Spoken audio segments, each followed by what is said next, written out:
बात कर लेते हैं एमपी विधानसभा के मानसून सत्र की, जिसका दूसरा दिन है। सदन में कार्रवाई जारी है। आज सदन में गूंजेगा फिर से नरसिंह घोटाले का मुद्दा। सदन में 7 पत्रों को रखा जाएगा पटल पर। कार्रवाई के दौरान सदन में 2 ध्यान आकर्षण भी होंगे। तो सदन की कार्रवाई शुरू हो चुकी है। विधायक आशीष गोविंद शर्मा रेल लाइन के लिए अधिग्रहित भूमि का कम मुआवजा को लेकर ध्यान आकर्षित करेंगे सरकार का।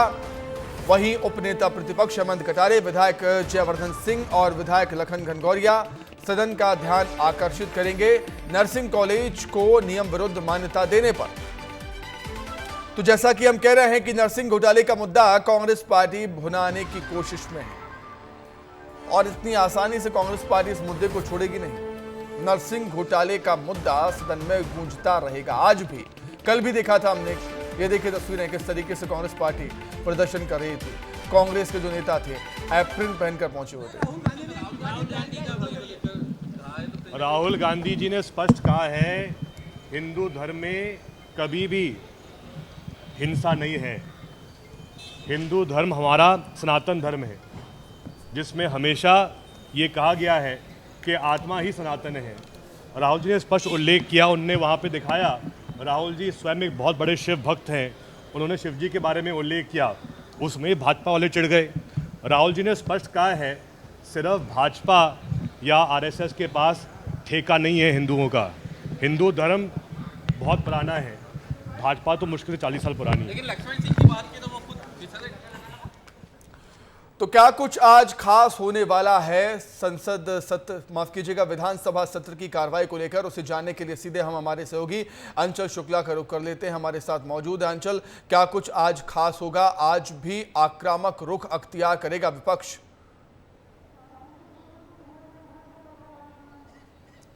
देखिए, लगातार विपक्ष जो है आक्रामक तेवर ही अपनाए हुए है और आज भी जब कांग्रेस पार्टी के विधायक विधानसभा पहुंचे थे तो उन लोगों ने अप्रैल पहन रखी थी और उनका एक ही मुद्दा है नरसिंह घोटाले मामले को लेकर के, वो किसी भी हाल में, और लगातार उमंग सिंगार भी कह रहे हैं कि हम इस्तीफा लेकर मानेंगे।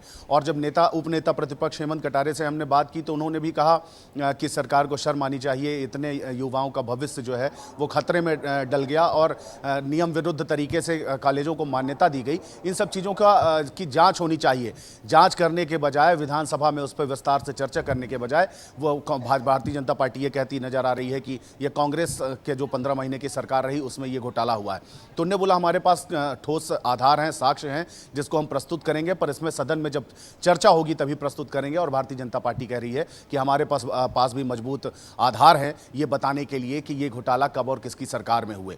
तो लगातार जो नरसिंह घोटाला मामला है वो गरमाया हुआ है और लगातार जो विश्वास सारंग तत्कालीन मंत्री रहे हैं उनसे इस्तीफे की मांग विपक्ष द्वारा की जा रही है और सरकार पूरी तरीके से भी बचाव की स्थिति में खड़ी हुई है। कल डॉक्टर मोहन यादव मुख्यमंत्री हैं, जो उन्होंने कहा था कि जोर जोर से चिल्लाने से कुछ नहीं होता है और ना इसका कुछ असर पड़ना है। अगर इस पर कोई बात करनी है हम बात करने के लिए तैयार हैं, लेकिन आप इसके लिए ध्यानाकर्षण लाइए, हम बात करेंगे।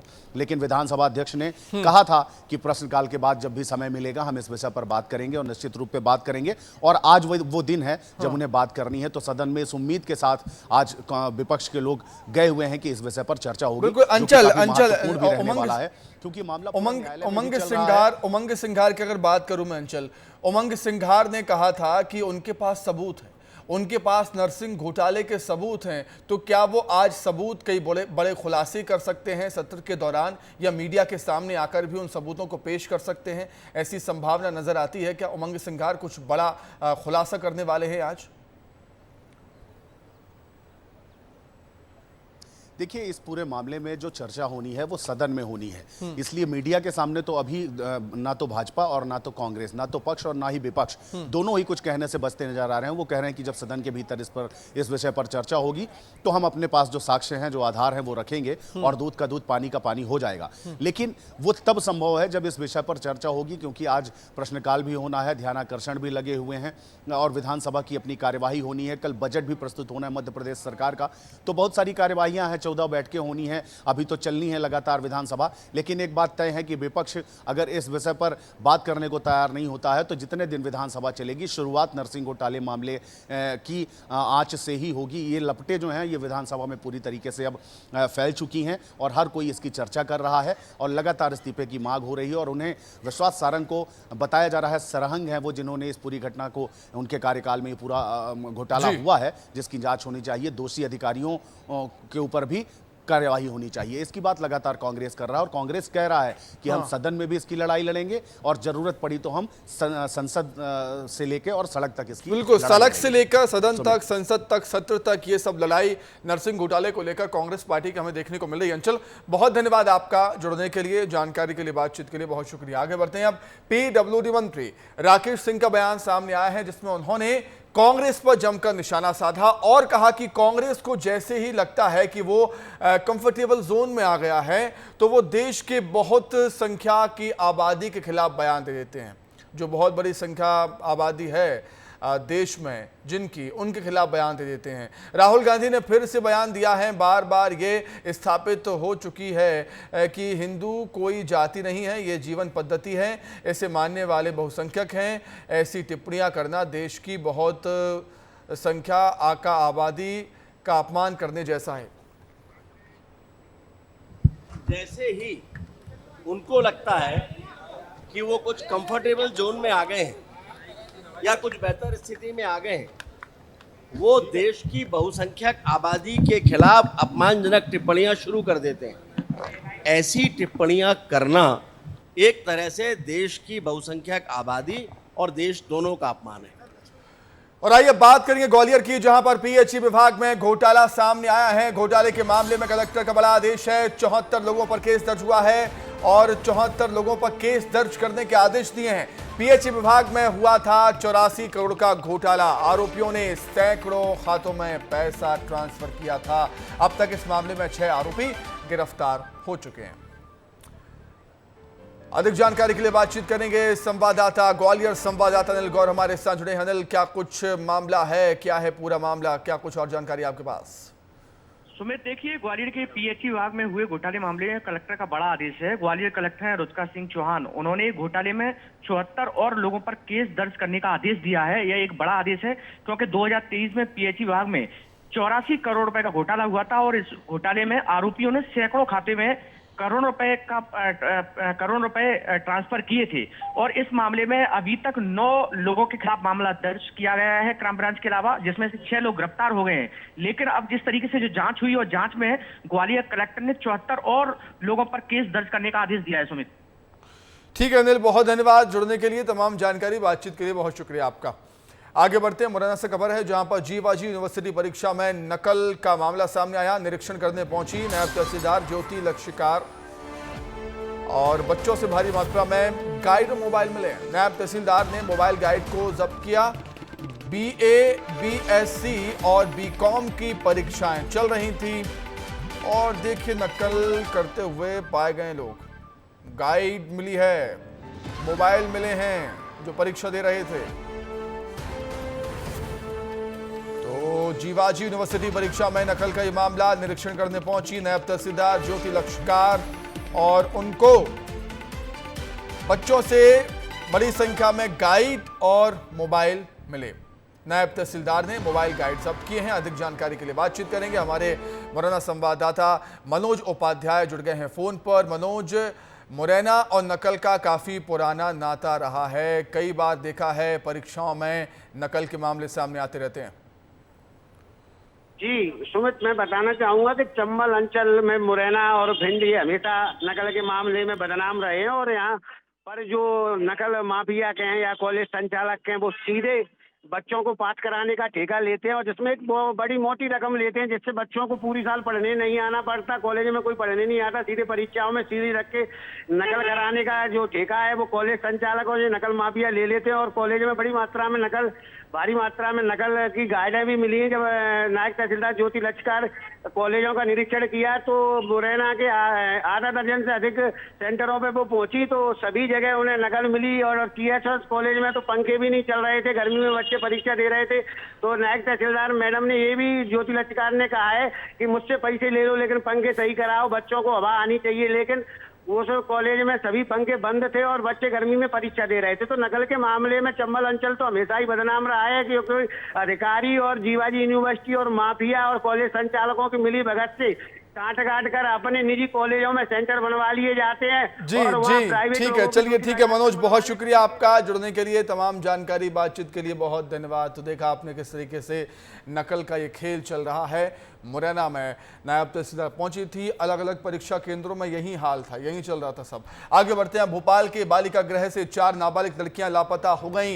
नेहरू नगर बालिका गृह से लड़कियां लापता हुई हैं, गायब हो गई हैं। कमला नगर थाने में FIR दर्ज हुई है। पहले भी लड़कियों के गायब होने की खबर सामने आ चुकी है। यहां से भोपाल से बड़ी खबर, जहां पर बालिका गृह से 4 नाबालिग लड़कियां लापता। राजधानी के सरकारी बालिका गृह से 4 बच्चियां लापता हुई हैं। ये वही सरकारी बालिका गृह है जहां से बच्चियां लापता हुई हैं। पुलिस में शिकायत दर्ज करते हुए अधीक्षक ने ये कहा है कि कोई व्यक्ति 4 बच्चियों को बहला फुसला कर ले गया है, लेकिन सवाल ये है कि यहाँ पे इतनी सुरक्षा के बाद भी आखिर कौन व्यक्ति है जो लड़कियों को आसानी से बहला फुसला कर ले गया, क्योंकि यहाँ पे बाकायदा वार्डन और गार्ड तैनात रहते हैं। अगर कोई लड़की बाहर जाती है तो बाकायदा यहाँ पे जानकारी दी जाती है और बिना उनकी सहमति से कोई लड़की बाहर जा नहीं सकती। ऐसे में इस बालिका गृह से 4 बच्चियों को लापता होना एक सुरक्षा पर भी सवाल उठता है, क्योंकि कई बार इसी बालिका गृह से लड़कियों के लापता होने की खबरें आ चुकी है। हालांकि पुलिस में ये बताया गया है कि बहला फुसला कर लेकर लड़कियों को कोई व्यक्ति लेकर गया है, लेकिन अंदर खाने की खबर ये है कि लड़कियां बाकायदा इसी बालिका गृह से जो लोहे की ग्रिल होती है खिड़की की, उसको तोड़कर यहाँ से गायब हुई है। तो ये एक बड़ा सवाल है कि इस सुरक्षा पर भी एक बड़ा सवाल है कि आखिर ये 4 लड़कियां कैसे गायब हो गई। पुलिस पूरे मामले में जांच कर रही है। बहरहाल पुलिस जांच में जुटी है कि लड़कियों को रेस्क्यू किया जाए, उन्हें वेरीफाई किया जाए कि आखिर वो है कहाँ। लेकिन एक बड़ा सवाल है कि इस सुरक्षा को लेकर, इस बालिका गृह की सुरक्षा को लेकर पहले भी कई सवाल उठे हैं और फिर एक मामला सामने आया है कि 4 लड़कियां इसी बालिका गृह से लापता हुई है। कैमरामैन राकेश के साथ विवेक पांडे, विस्तार न्यूज, भोपाल। रायपुर से बड़ी खबर है, जहां बीजेपी ने नगरीय निकाय चुनाव की तैयारियां शुरू कर दी हैं। राजधानी की 4 विधानसभा के बूथों पर काम शुरू हो चुका है। भारतीय जनता पार्टी का महासमुंद के पूर्व सांसद चंदूलाल साहू को जिम्मा मिला है। लोकसभा में सभी बूथ में मिले मतों का एक रिपोर्ट बनेगा, मतों की एक रिपोर्ट बनेगी। जो भी वोट मिले थे लोकसभा चुनाव में, जो जितने भी बूथ थे, उन बूथों पर जो वोट मिले थे बीजेपी पार्टी को, उसका एक रिपोर्ट कार्ड बनाया जाएगा। प्रदेश में बीजेपी के लगभग 25,000 बूथ हैं। बात होगी NSUI के प्रदर्शन की। आज छत्तीसगढ़ में NSUI बड़ा प्रदर्शन करने जा रहा है। कानून व्यवस्था को लेकर प्रदर्शन होगा। आदिवासी युवक की हत्या के विरोध में पुतला दहन किया जाएगा। प्रदेश के सभी जिला मुख्यालयों में NSUI प्रदर्शन करेगा। तो आज छत्तीसगढ़ में NSUI का बड़ा प्रदर्शन होने जा रहा है। कानून व्यवस्था को लेकर प्रदर्शन किया जाएगा। आदिवासी युवक की हत्या के विरोध में प्रदर्शन होगा, पुतला दहन होगा। प्रदेश के सभी जिला मुख्यालयों में NSUI प्रदर्शन करेगी। अधिक जानकारी के लिए हम सीधे रुक करेंगे। हमारे सहयोगी खोमन साहू हमारे साथ जुड़ गए हैं रायपुर से लाइव। खोमन, NSUI आज बड़ा प्रदर्शन करने जा रहा है, कितना व्यापक, कितना बड़ा प्रदर्शन हो सकता है? देखिए, बहुत बड़ा प्रदर्शन करने वाली है कांग्रेस पार्टी और यही कारण है कि PCC चीफ दीपक बैज ने निर्देश दिया था अपने युवा प्रकोष्ठ NSUI को कि जो जिस तरीके से लगातार घटनाएं प्रदेश में बढ़ रही है, चाहे बलौदाबाजार की घटना को लेकर बात हो या लोहंडीगुड़ा में जो युवक की मौत हुई उसको लेकर हो, जिस तरीके से मौतें हो रही है, जिस तरीके से घटनाएं बढ़ रही है, जिस तरीके से अपराध बढ़ रहा है, और यही कारण है कि कांग्रेस पार्टी अब प्रदर्शन करने जा रही है। NSUI को इसकी जिम्मेदारी सौंपी गई है। प्रदेश भर के सभी जिला मुख्यालय में सुमित, इसको लेकर आज पुतला दहन किया जाएगा, जिसमें वहां के जो स्थानीय विधायक है, संगठन से जुड़े लोग हैं, वो प्रदर्शन में शामिल होगा। कहीं ना कहीं NSUI के प्रदर्शन को लेकर पुलिस भी एक्टिव हो गई होगी, पुलिस भी सुरक्षा के कड़े इंतजाम कर रही होगी इस प्रदर्शन को देखते हुए। खोमन, देखिए, निश्चित तौर पर पुलिस की सुरक्षा तो कड़ी रखी जाती है। जब 5 बजे इसका प्रदर्शन किया जाएगा, कानून व्यवस्था को लेकर पुतला दहन किया जाएगा एनएसवाई की ओर से, तो कानून व्यवस्था भी तगड़ी रहने वाली है। क्योंकि जब से बलौदाबाजार की घटना घटी है सुमित, उसके बाद से जो पुलिस प्रशासन है वो सजग हो गई है। कोई भी प्रदर्शन किया जाता है तब जो है पहले के ज़्यादा फोर्स लगाए जाते हैं ताकि उस तरीके की घटना किसी तरीके की अनहोनी ना हो सके। और यही कारण है कि आज जब एनएसवाई प्रदर्शन करेगी प्रदेश भर में, तो पुलिस की कड़ी नजर इस पर रहने वाली है। जी बहुत शुक्रिया खोमन, जुड़ने के लिए, तमाम बातचीत जानकारी के लिए आपका बहुत धन्यवाद। लगभग 5 बजे एनएसयूआई का प्रदर्शन होने वाला है। खोमन साहू हमारे सहयोगी ये बता रहे हैं, जानकारी दे रहे हैं। आगे बढ़ेंगे इंदौर से खबर, जहां पर अनाथ आश्रम में 3 दिव्यांग बच्चों की मौत हो गई है। बड़ी खबर है, 12 बच्चे अस्पताल में एडमिट हैं। फूड पॉइजनिंग से बच्चों की मौत हुई। बीमार बच्चों से मिलने के लिए पहुंचे हैं कलेक्टर। कई सारे सवाल खड़े हो रहे हैं कि आखिर ऐसा हुआ क्यों, कैसे 3 दिव्यांग बच्चों की जान चली गई है इंदौर के अनाथ आश्रम में। 12 बच्चे अस्पताल में एडमिट हैं। बताया जा रहा है कि फूड पॉइजनिंग से बच्चों की मौत हो गई है। हालांकि बीमार बच्चों से मिलने के लिए कलेक्टर पहुंचे, हालात का जायजा लिया, अस्पताल में बच्चों का हाल जाना। इंदौर में दिव्यांग बच्चों में फूड पॉइजनिंग का मामला सामने आया है। मामला सामने आने के बाद बच्चों को इलाज के लिए चाचा नेहरू हॉस्पिटल में एडमिट किया गया है। बच्चों को देखने के लिए खुद कलेक्टर आशीष सिंह पहुंचे हैं, हमारे साथ मौजूद है, हम उन्हीं से जान लेते हैं। सर, क्या हुआ है पूरा घटनाक्रम? देखिए, युग पुरुष धाम नाम का जो संस्थान है, वहाँ पे कुछ रात में बच्चे बीमार पड़े और एक बच्चे की दुखद मृत्यु भी हुई। 12 बच्चे जो हैं वो तत्काल इसमें चाचा नेहरू अस्पताल में एडमिट कराए गए हैं और डॉक्टर्स की पूरी टीम तत्काल डॉक्टर्स की टीम ने उनका इलाज करना शुरू कर दिया है। बाकी हमने एक टीम भेजी है एडीएम के साथ साथ, उसमें हेल्थ के, महिला बाल विकास के और फूड के लोग मौजूद हैं जो पता लगाने की कोशिश करेंगे कि स्रोत क्या है। तो डॉक्टर्स का कहना है कि एक बच्चा सीरियस ज़रूर है लेकिन वो भी स्टेबल है। सभी सर, ये किस तरह का आश्रम है, कितने बच्चे और कहाँ से बच्चे आते हैं? देखिए, युग पुरुष धाम आश्रम ऐसा है जिसमें दिव्यांग और जो अनाथ बच्चे हैं वो आते हैं और काफ़ी पुरानी संस्था है। पूरे मध्य प्रदेश भर से इसमें बच्चे आते हैं। 200 से ऊपर बच्चे, लगभग 207 के आसपास बच्चे आज की तारीख में उसमें एडमिट हैं। तो कलेक्टर आशीष सिंह बता रहे हैं कि फिलहाल पूरा फोकस जो बच्चे बीमार हैं उन्हें बचाने में लगाया जा रहा है और इसके पीछे क्या वजह है इसकी भी जांच की जा रही है। पुनीत विजयवर्गीय, विस्तार न्यूज़, इंदौर। उधर विदिशा में सरपंच द्वारा बच्चों से बाल मजदूरी करवाने का वीडियो सामने आया है। वीडियो में बच्चे नाले की सफाई करते हुए कचरा ट्रॉली में भरते हुए नजर आए कचरे को। वहीं सरपंच के भाई बच्चों से बाल मजदूरी कराते हुए दिखाई दे रहे हैं। वीडियो बीते दिनों का है जहां सरपंच ने पैसे बचाने के लालच में बाल अधिकारों का हनन कर दिया। अब देखना होगा कि इस मामले पर बाल अधिकार संरक्षण आयोग क्या संज्ञान लेता है। कितनी उम्र है? 14 साल। 14 साल। कौन सी क्लास तक पढ़े हो? 5वीं तक। किसने बुलाया था तुम्हें? सुनील कुमार विश्वकर्मा सरपंच। और कितने पैसों में बुलाया था? 125 रुपये में एक टिरावली पे 4 जने लगी, 500 रुपये टिरावली। तो सुना आपने, 125 रुपए में बाल मजदूरी करवाई जा रही थी बच्चों से। आगे बढ़ते हैं, इंदौर में अंबा अस्पताल के नर्सिंग स्टाफ की हड़ताल जारी है। मारपीट के विरोध में हड़ताल पर नर्सिंग स्टाफ। नर्सिंग एसोसिएशन के प्रदेश कार्यकारी अध्यक्ष सोहन शर्मा के साथ मारपीट हुई थी। अकाउंट्स विभाग के मनोहर सहलोत ने मारपीट की थी। सोहन शर्मा की शिकायत पर संयुक्तगंज थाने में एफआईआर दर्ज हुई है। सहलोत को निलंबित करने की मांग कर रहा है नर्सिंग स्टाफ। सोहन शर्मा की शिकायत पर संयुक्तगंज थाने में एफआईआर हुई। मध्य प्रदेश के सबसे बड़े सरकारी अस्पताल की स्वास्थ्य व्यवस्था एक बार फिर चरमरा गई है। यहाँ के तमाम जो नर्सिंग स्टाफ है वो हड़ताल पर उतर आया है। एमवाई अस्पताल के मेन गेट पर बैठे हैं। क्या वजह हड़ताल करने की हम बात कर लेंगे।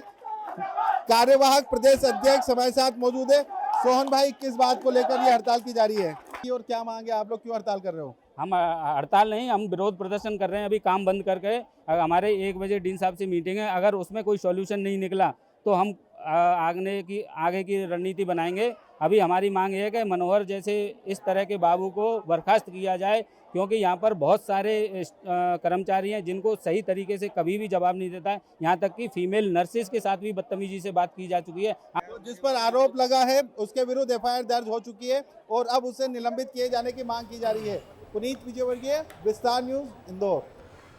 उधर इंदौर में अम्बा अस्पताल के नर्सिंग स्टाफ की हड़ताल जारी है। मारपीट के विरोध में आपने देखा किस तरीके से हड़ताल ये कर रहे थे। आगे बढ़ते हैं। भारत के 3 नए आपराधिक कानून, भारतीय न्याय संहिता, भारतीय नागरिक सुरक्षा संहिता और भारतीय साक्ष्य अधिनियम लागू हो गए हैं। इस बदलाव को सरलता से करने के लिए सरकार ने विभिन्न केंद्रीय मंत्रालयों और विभिन्न प्रमुखों के साथ बैठक की और रीवा संभाग के आईजी महेंद्र सिकरवार ने नए कानून की शुरुआत करते हुए विस्तार न्यूज से खास बातचीत की। सुनिए रीवा संभाग के आईजी महेंद्र सिकरवार का क्या कुछ कहना है। भारतीय नागरिक कानून में आज से बदलाव हो रहा है और विंध्य में इसकी शुरुआत हो गई है। रीवा संभाग के आईजी हमारे साथ हैं। सर, कितना पुलिस विभाग अब बदला हुआ दिखेगा? पुलिस विभाग और सारी व्यवस्थाएं जो है अब नए कानून के मुताबिक काम करेंगी और जो है सब पारदर्शी होगा। इसमें अधिक से अधिक जो चीज़ें पहले समझ में नहीं आती थी वो सभी को समझ में आएंगी। और अभी जो है पुलिस के पास जहां एक तरफ कुछ अधिकार बढ़े हैं, वहीं पर कर्तव्यों को भी जो है कर्तव्यों का भान भी इसमें बताया गया है। जो लिमिट डिसाइड की गई है उस लिमिट में ही जो है विवेचना पूर्ण करना है, उसमें ही चालान पेश करना है और सभी चीज़ सुलभ न्याय होगा और जिससे सभी को न्याय मिल सके। ये पूर्ण रूप से भारतीय चिंतन पर आधारित है। तो लोगों में बड़ा कन्फ्यूजन है सर इस नए बदलाव को लेकर, क्या बदलाव होगा? तो क्योंकि लोगों के लिए किस तरह सहज बनाया जाएगा? लोगों को ये है कि सबसे बड़ी बात ये है कि आप इसमें एफआईआर जो है किसी भी जगह से बैठ के इसमें एफआईआर अब आप कर सकते हैं। तो इसके लिए अब आपको थाने आने की कभी ज़रूरत नहीं है, लेकिन 3 दिन तक उनको वेट करना पड़ेगा और जाके थाने में अपनी उपस्थिति बताना पड़ेगी, तब वो जाके एफआईआर होगी। तो ये हो गया। महिलाओं और बच्चों के लिए इसमें एक अलग से अध्याय जोड़ा गया है जिसमें महिलाओं और बच्चों के विरुद्ध जो अपराध होते हैं उनकी सज़ा भी बढ़ी है और कई चीज़ें इसमें नई जोड़ी गई हैं। बहुत सारी मॉब लिंचिंग है, सेडेशन है, ये सबको इसमें समेकित किया गया है। ठीक है। तो ये थे हमारे साथ रीवा संभाग के आईजी महेंद्र सिकरवार। स्पष्ट तौर पर कहा कि इससे लोगों को सुलभ होगा और ये जो नया संहिता लागू होगी उससे लोगों को भी आसानी होगी। वीडियो जर्नलिस्ट आशुतोष के साथ विवेक तिवारी, विस्तार।